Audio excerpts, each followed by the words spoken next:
ঠিক দুপুর 12টা বেলালকে উলঙ্গ করে খালি শরীরে মরুভূমিতে নিয়ে আসছে।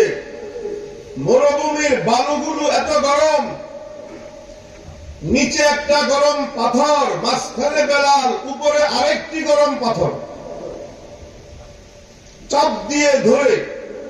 এতটুকু নয়, আবু জাহেল আঘাত করতেছিল, মারতে মারতে ক্লান্ত হয়ে গেছে, ইসলাম ছাড়ে নাই। মারতেছিল উতবা, ক্লান্ত হয়ে গেছে, ইসলাম ছাড়ে নাই। মারতেছিল সাইবা, মুশরিক নেতা, ক্লান্ত হয় নাই। বেলাল 11 জন সর্দার মারতেছিল, মারতে মারতে তারা ক্লান্ত হয়ে গেছে। হযরতে বেলাল বেহুশ হয়ে গেছে।